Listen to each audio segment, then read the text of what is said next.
You're listening to The Money Hour with your host, Tina Mitchell, and co-host, Keelan Harvey on Alternative Talk, AM 1150. Now, back to the show with local mortgage experts, Tina Mitchell and Keelan Harvey.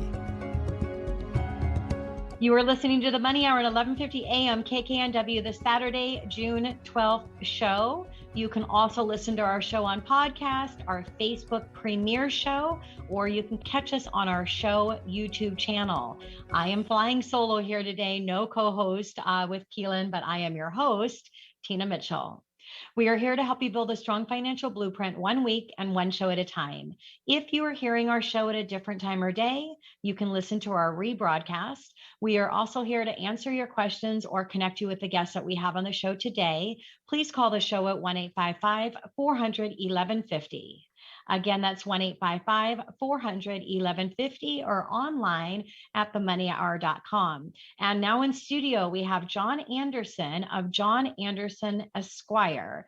You don't know what you don't know. Save time, save money, and save the hassle with proper planning right here on 1150 AM KKNW. John, very excited to have you here, especially since it's your first time on the show. Thank you for visiting us. Absolutely. I'm thrilled to be here. And a little bit about John.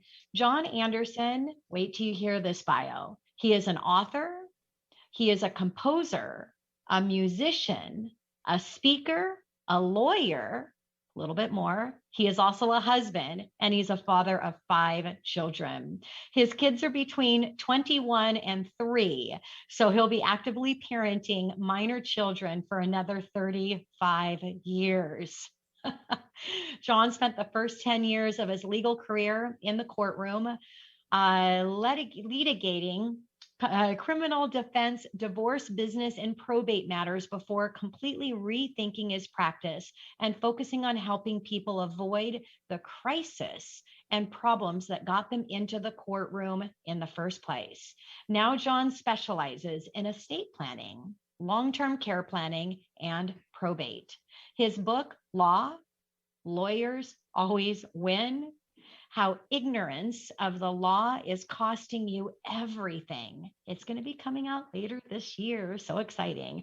During the pandemic, John started composing piano music, and he has released not 1, but 5 singles. His first album coming out later in this month. Again, John, what a pleasure to have you here. Thank you so much. I'm really excited. I've not done this before, so I look forward to chatting with you and helping some people out. Wonderful. And yeah, it's a lot more exciting when we actually get a guest in, and the honor to be your first one to interview you on radio and podcast. So thank you. So John, let's go ahead and start out with, what are the biggest mistakes that you see people make when it comes to estate planning? You know, people ask me that all the time, and really the answer is somewhat trite, and it's that they don't plan at all. And that's the biggest problem, because people, if they don't plan, don't realize that there's actually a plan out there for you. The state, the law has created a plan for you. And most people, every once in a while, I find someone who will come in and say, yeah, I'm good with that. And they get the result they want, but that's a tiny, tiny, tiny portion of the population. For most people, not having a plan means you're stuck with the defaults. And the defaults very rarely match up with what someone wants after they've worked their whole life to build up a legacy, to build up an asset load. They want to help their kids. They want to make sure that their grandkids have money for college. They have goals, not just for themselves in their retirement, but for their families and for their legacy. And sometimes without the plan, that gets squandered, wasted, and in the worst, sort of most tragic scenarios, lost. Yeah, being on the state default would not be a good thing. So let's talk, John, about what really happens when you don't have a plan. What does that look like? So a lot of people have heard of this thing called probate. And a lawyer will tell you that's a court proceeding intended to help make everything happen nicely, right? In reality, I always tell my clients, a probate is a lawsuit that you file against yourself, using your own money for the benefit of your creditors, because that's really what a probate is intended to do. Here in Washington, probate is not so difficult as compared with some other places, but at the same time, It's a giant checklist of things that you have to do. And most of it is centered on saying, hey, someone has died. Here's a pot of money. If you think you should get some of that money, please let us know so we can make sure you get paid first. And then if there's anything left over after we've paid the lawyers and we've paid the system and we've done all the notices and we've gone through the checklist, we'll give that to your heirs, who are also defined by law. And maybe you don't want that money to go to that adult child of yours who's in the middle of a bitter divorce case, or who has an unfortunate drug problem or an addiction problem, or who is getting state aid for a disability and now is going to get some money and they're going to not qualify for their aid anymore. There are so many things that can go wrong if we're just dealing with the defaults. And that is the default if you don't have a plan, is this thing called probate. Yes, you want to strategically have a plan set up so that it is set up to best serve what your wants are. John, what if we have somebody listening to the show right now today and they were to say to you, well, I've got a will. Doesn't that take care of me? And I hear that every day. In fact, most of the people that come and meet with me, when they call me to set the appointment, they say, hey, I need to update a will, or I need to get a will in the first place. And the reason, and it may well be actually that a will is exactly what they need and it meets their needs and it's fine. But the problem with a will, and a lot of people don't know this, because what everybody knows about estate planning, they know from TV and the movies. And what I call the dramatic reading of a will scene. And you know what I'm talking about. If you've seen the movie Knives Out, for example, a great movie. It's a wonderful whodunit. Someone dies under suspicious circumstances. And what happens? They call the lawyer and they have a meeting with the lawyer, either at the lawyer's office or at the family home. That's always where it is. Yep. The lawyer pulls the will out of his briefcase or out of the top desk drawer, which I always think is funny because I have pens in my top desk drawer. I've never put someone's will in my desk drawer.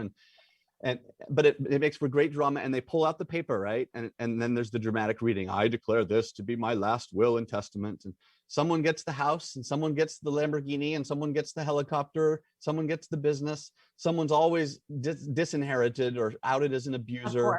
There's some sort of big reveal, and then everything descends into chaos. And we spend the rest of the show or the movie resolving the chaos. And we love it. It's fantastic.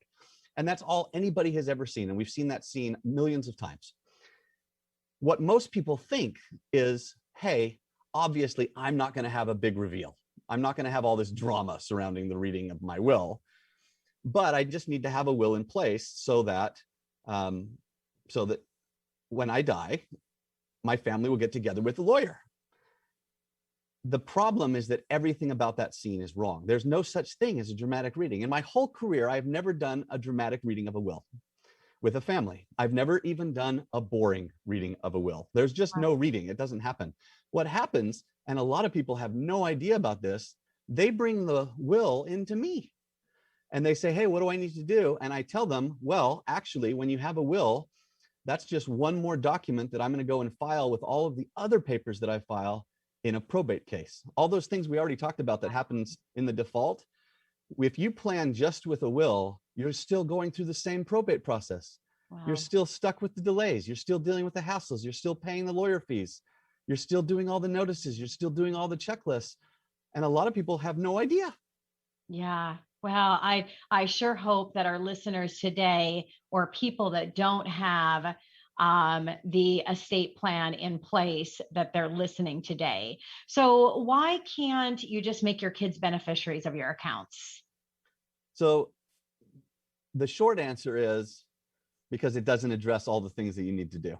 Mm-hmm. If you have an only child and you make them the beneficiary and they get everything, then that's one way maybe to get around this whole probate problem. And if you have one child, they're going to get everything anyway. So great. But when you have 3 kids, one of them's always the one that's helping out mom and dad, right? Mm-hmm. And the other 2 live somewhere else.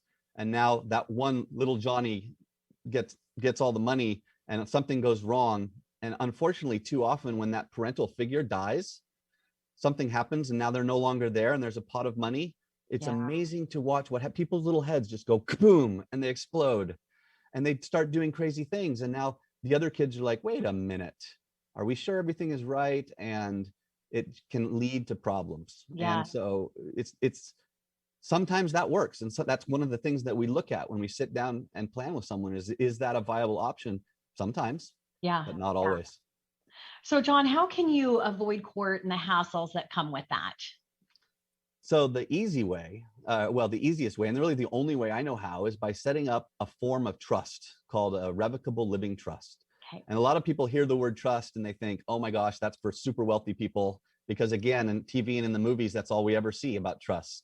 It's the trust fund kids or the boardroom trusts, or it's not just average people. And I work with people all the time who have $100,000, $300,000, under $1 million. And here in the Pacific Northwest, where a home is $1 million so often, right?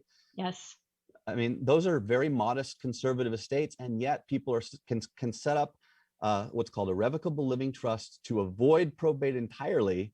And the cost of doing that and setting that up usually will save them months of the process and thousands and sometimes tens of thousands of dollars in costs. Yeah. Wow. So we've got a few minutes left here, but there's a few more questions I definitely want to ask. Quickly, the estate tax, how does that work? You know, estate tax, the federal estate tax isn't a problem for most ordinary people these days. Yeah. The state estate tax can be sometimes, but with a little bit of planning and a little bit of education, it can be worked around. Someone who might ordinarily have a $50,000 or $100,000 tax bill, we can turn that to zero very easily, just through education. Yeah. Okay. And can you also quickly talk about the recent capital gain tax increases? No one wants to pay taxes. Capital gains tax, income tax, estate tax. The goal is to get rid of them. When it comes to the capital gains tax, so often people want to move property early. They want to transfer property or gift it to avoid an estate tax. Yep. And something to consider there is timing, right? Because one of the easiest ways to avoid a capital gains tax, especially if someone is getting older or they're declining health and they know that we're going to pass in a little bit, is just wait. Because when you wait, you get what's called a step up in basis at the death, and now there's no capital gains. You just avoided it entirely. And so, yeah, again, the importance that you need to have an expert on your side when it comes to your planning. So, John, the state recently passed the Long-Term Care Act. How does that fit into the planning?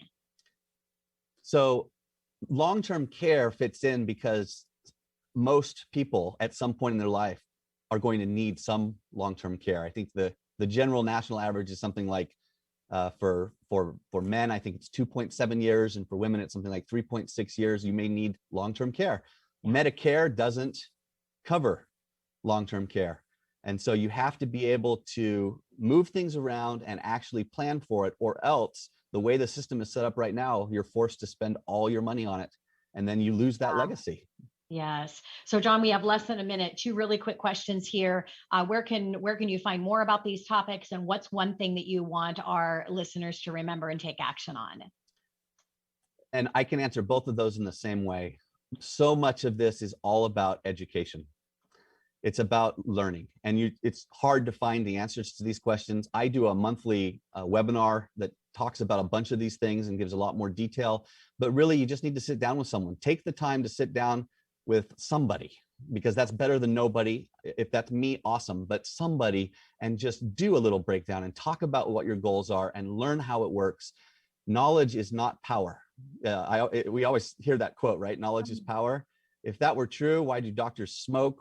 Why do estate planning attorneys not have their own estate plans? I mean, knowledge is empowering. It's what you do with it that matters. And for just a little bit of time and a little bit of effort, you can get the answers you need to put a plan in place that will actually work when you need it most. And you can save huge amounts of time, gobs and gobs of money, and so much hassle just by getting that education and taking a little time to commit to the process. Well said, John. Thank you so much. You can reach out to the show, or you can to connect with John. John, what's your website really quickly? JohnAndersonEsquire.com. Super easy. Pretty easy. All right. Thank you, John.